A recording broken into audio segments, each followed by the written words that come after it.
जय हिंद दोस्तों, आपका स्वागत है आपके अपने पसंदीदा चैनल स्टडी एंड अपडेट्स में। दोस्तों, आज के इस वीडियो में हम लोग करने वाले हैं रसायन विज्ञान, और इससे पहले मैंने आपको फिजिक्स एवं बायोलॉजी करवा दिया है। तो आज के साथ ही आपका सेट पूरा हो जाएगा फिजिक्स, केमिस्ट्री, बायोलॉजी का। ओके, तो इस प्रकार से जो आपको विज्ञान का अध्ययन करना था वो आज पूरा हो जाएगा। और आप सभी की सुविधाओं के लिए 2 सेट अपलोड कर दिया गया है जो कि अरिहंत से है, तो उन्हें कर लें, बहुत ही महत्वपूर्ण दिए गए हैं। और उसके बाद हम शुरू करने वाले हैं सोशल साइंस। तो सोशल साइंस के जो भी चैप्टर्स हैं वो जल्दी अपलोड कर दिए जाएंगे।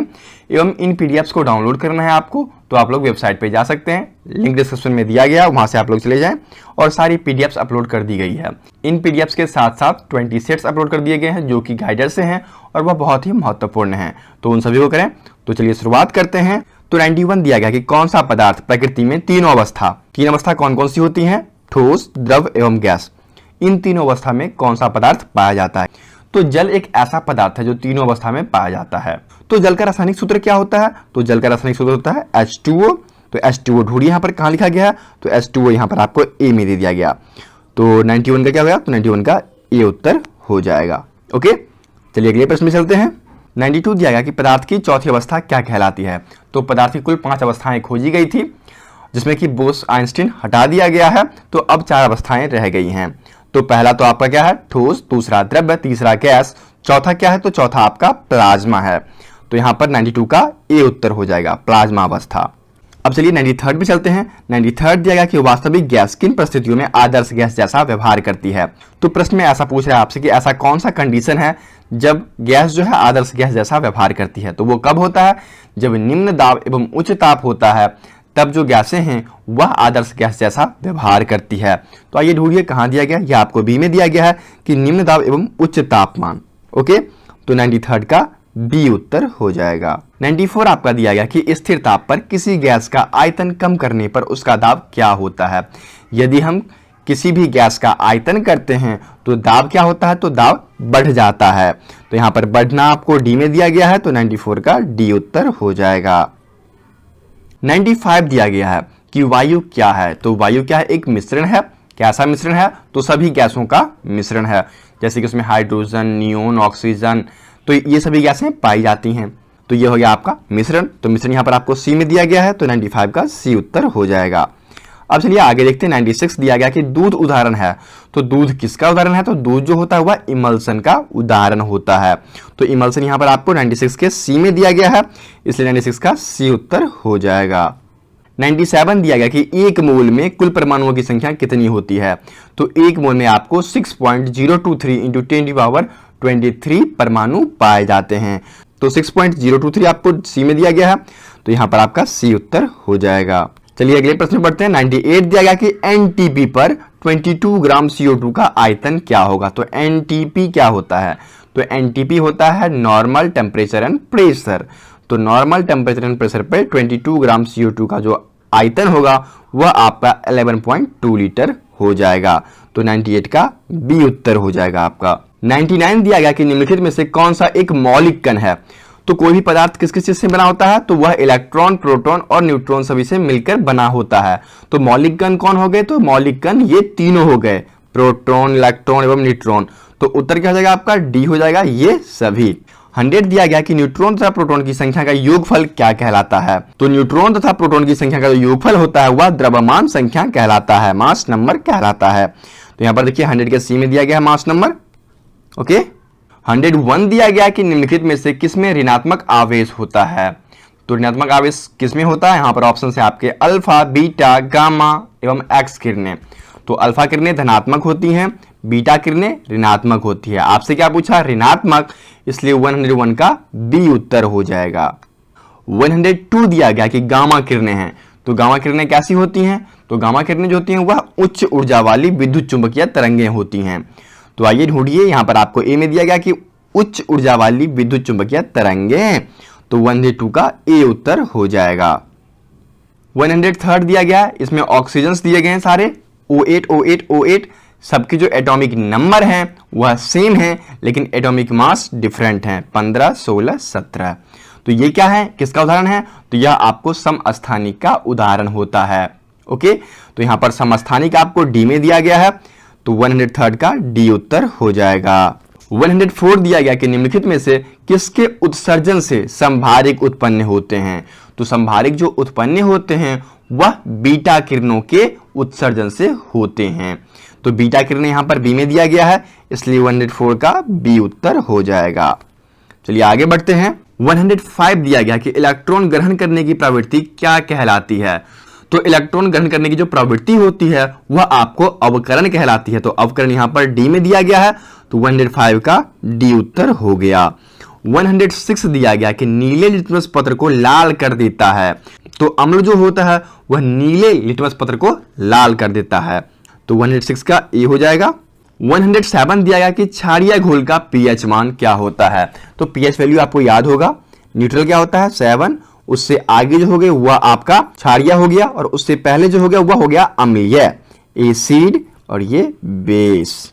ठीक है, तो क्षारीय क्या होता है, तो क्षारीय जो होता है वह 7 से अधिक होता है, इसलिए 107 का बी उत्तर हो जाएगा। यदि शुद्ध जल का पूछ दे तो वह 7 होता है। अब अगला प्रश्न दिया गया है शुद्ध जल का पीएच वैल्यू क्या होता है। तो यहां पर पूछ ही दिया, तो पता है आपको क्या होता है 7 होता है, तो यहां पर 108 का डी उत्तर हो जाएगा। दोस्तों, आप सभी की सुविधाओं का ख्याल रखते हुए सीएसएफ हेड कांस्टेबल के 20 प्रैक्टिस सेट जो कि गाइडर के थे वो अपलोड हो चुके हैं, एवं आपको अरिहंत के 2 सेट अपलोड कर दिए गए हैं। तो आइए उन सेट पे चलते हैं, मैं आपको दिखा देता हूं।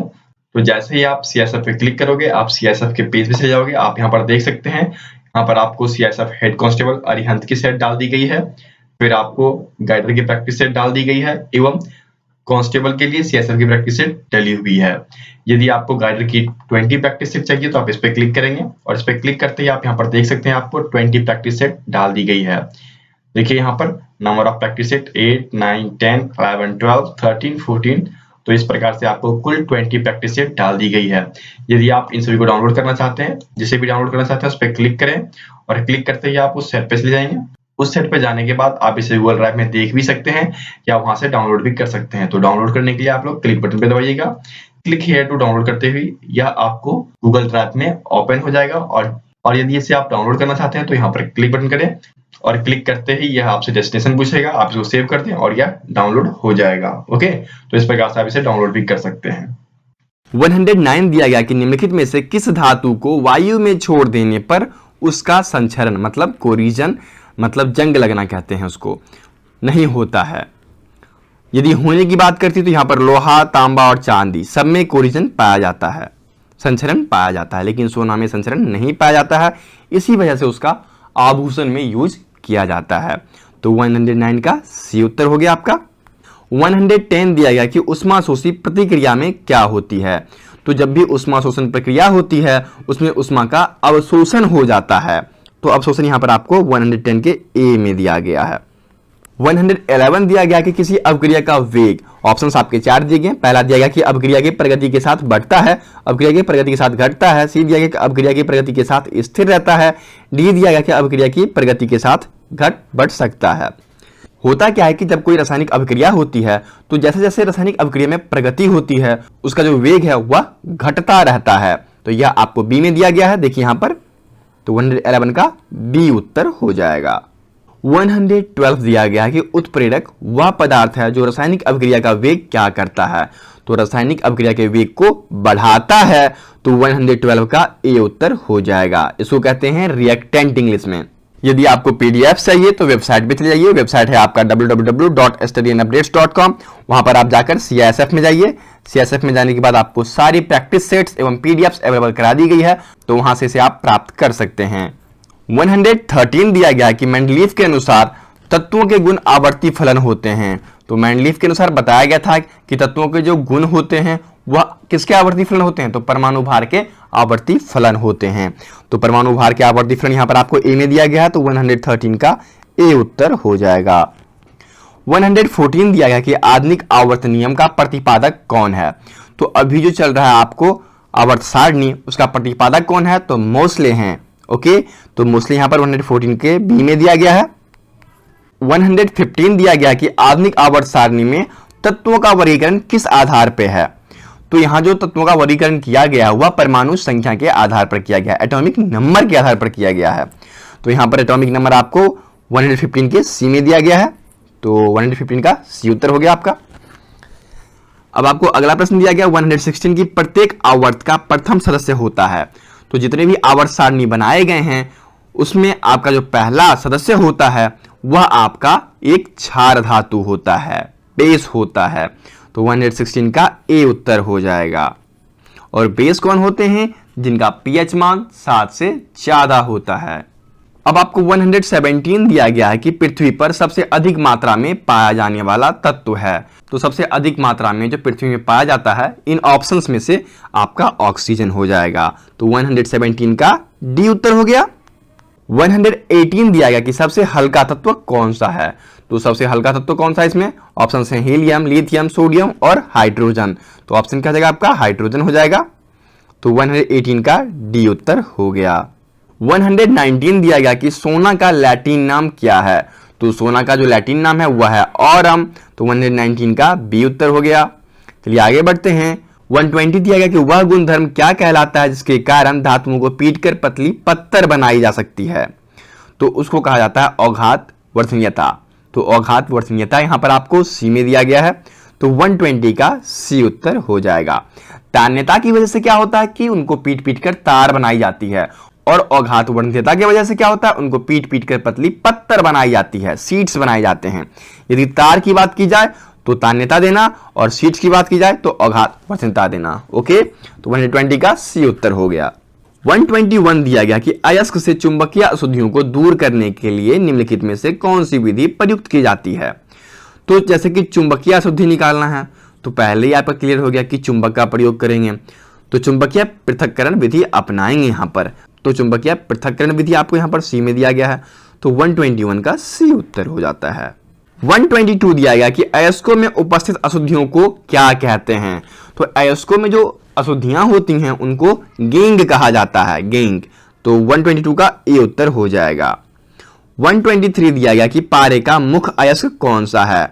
तो पारे का जो मुख्य अयस्क है वह है आपका सिनेबार। तो सिनेबार यहां पर कहां दिया गया? तो यह आपको डी में दिया गया है, इसलिए उत्तर आपका डी हो जाएगा। यदि हेमेटाइट है तो हेमेटाइट से क्या होता है? लोहा होता है। बॉक्साइट एल्युमिनियम होता है ना। तो इन सबको आप याद कर रखे होंगे, तो मेमोराइज करते रहें क्योंकि इन्हीं सबसे प्रश्न पूछे जाते हैं। तो सभी को याद रखें, बहुत ही महत्वपूर्ण है। 124 दिया गया कि रेडियम किससे प्राप्त होता है। तो रेडियम जो है वह आपको पिच ब्लेंड से प्राप्त होता है। तो 124 का बी उत्तर हो गया, पिच ब्लेंड। नेक्स्ट आपको 125 दिया गया है कि मेनाजाइट किसका अयस्क है। तो मेनाजाइट जो है वह थोरियम का अयस्क है। तो 125 का बी उत्तर हो गया। 126 दिए गए कि हेमेटाइट किसका अयस्क है। तो मैंने आपको पहले ही बताया कि हेमेटाइट जो है वह लोहा का अयस्क होता है। तो 126 का सी उत्तर हो गया। तो इसमें कुल 158 तक करेंगे। तो आइए प्रश्नों का सिलसिला जारी रहेगा। 127 दिया गया है कि जर्मन सिल्वर किसका मिश्रण है। तो जर्मन सिल्वर जो है वह तांबा, जस्ता एवं निकेल का मिश्रण है। तो तांबा, जस्ता एवं निकेल यहां पर आपको डी में दे दिया गया है, ठीक है। और बी में जो दिया गया वह पीतल दे दिया गया, इसलिए क्रॉस हो जाएगा। तो 127 का डी उत्तर हो जाएगा। 128 दिया गया है पीतल मिश्रण है। तो पीतल किसका मिश्रण है? पीतल जो है वह जस्ता एवं तांबा का मिश्रण होता है। तो जस्ता एवं तांबा, तांबा सभी में है, जस्ता यहाँ पर आपको तांबा जस्ता का कॉम्बिनेशन यहाँ पर बी में दिया गया है। तो 128 का बी उत्तर हो गया। 129 दिया गया कि लोहे पर जंग लगना उदाहरण है। यह किसका उदाहरण है? यह ऑक्सीकरण का उदाहरण है। लोहा क्या करता है कि खुले वातावरण में ऑक्सीकरण कर लेता है, इसलिए उस पर जंग लग जाती है। तो 129 का ए उत्तर हो जाएगा। 130 दिया गया कि वायु में थोड़ी देर रखने पर किस धातु के ऊपर रंग की परत जम जाती है। तो आप देखे होंगे कि तांबा की जो भी बर्तनें होती हैं या फिर जो भी आभूषण प्रयोग में लाते हैं, अंगूठी जैसे लाते हैं, तो यदि हम उन्हें छोड़ देते हैं, धोते नहीं, साफ नहीं करते, तो उनके ऊपर काला रंग का परत जम जाता है। तो यहाँ पर ऑप्शन आपका ए हो गया, तांबा। 131 दिया गया कि धोने का सोडा का रासायनिक सूत्र क्या है। तो धोने का सोडा पूछा गया यहाँ पर, तो वो आपका हो जाएगा Na2CO3 × 10H2O। यदि खाने का सोडा पूछता तो NaHCO3 होता। ओके, अगला प्रश्न है आपका कि डबल रोटी में प्रयुक्त किए जाने वाले बेकिंग सोडा का क्या नाम है। तो बेकिंग सोडा क्या है? NaHCO3। तो NaHCO3 किसको कहा जाता है? तो सोडियम कार्बोनेट को NaHCO3 कहा जाता है। तो NaHCO3 यहाँ पर ए में दिया गया है, इसलिए 132 का ए उत्तर हो गया। अब आपका 133 दिया गया कि निम्नलिखित में से किन तत्वों में लवणों द्वारा आतिशबाजी में रंग प्राप्त होते हैं। आप जो पटाखे छोड़ते हैं उसमें रंग प्राप्त होते हैं, तो वो कैसे प्राप्त होते हैं, क्या रहता है उसमें? तो उसमें एसआर एवं बैरियम डाला रहता है, इसी वजह से जब आप पटाखा ब्लास्ट करते हैं तो आपको रंग प्राप्त होता है। तो 133 का सी उत्तर हो गया आपका। 134 दिया गया कि नीले थोथे का रासायनिक सूत्र है। तो नीले थोथे का रासायनिक सूत्र क्या होता है? CuSO4 × 5H2O। तो CuSO4 × 5H2O आपको यहां पर डी में दे दिया गया है। ओके, तो उत्तर क्या होगा आपका? डी हो गया। और यहां पर एक और दिया गया Na2SO4 × 10H2O। ये क्या होता है? तो यह आपका साल्ट केक कहा जाता है और इसका रासायनिक नाम जो है वह सोडियम सल्फेट है। ओके, 135 दिया गया कि जल की अस्थायी कठोरता का क्या कारण है। ऐसा क्या चीज पाया जाता है जिसकी वजह से हमारा जल कठोर हो जाता है? तो जल में आपका कैल्शियम एवं मैग्नीशियम के बाइकार्बोनेट्स पाए जाते हैं और इसी बाइकार्बोनेट्स की वजह से जल कठोर हो जाता है। तो 135 का बी उत्तर हो गया। 136 दिया गया कि जल की कठोरता किस प्रकार दूर की जाती है। तो यह क्वेश्चन मैं आपसे राज करता हूं, देखते हैं कितने बच्चे इसका सही सही रिप्लाई दे पाते हैं। तो मुझे इंतजार रहेगा आप सभी के रिप्लाई का, तो रिप्लाई करना बिल्कुल ना भूलें। अगला प्रश्न दिया गया 137 कि साधारण कांच किसका मिश्रण होता है। तो साधारण कांच जो होता है वह सोडियम सिलिकेट, कैल्शियम सिलिकेट एवं सिलिका का मिश्रण होता है। ये तीनों चीज उनमें पाई जाती हैं। तो उत्तर क्या हो जाएगा आपका? डी हो जाएगा ये सभी। 138 दिया गया कि पोर्टलैंड सीमेंट का प्रयोग सर्वप्रथम किसने किया था। तो सर्वप्रथम जोसेफ एस्पिडन ने पोर्टलैंड सीमेंट का प्रयोग किया था।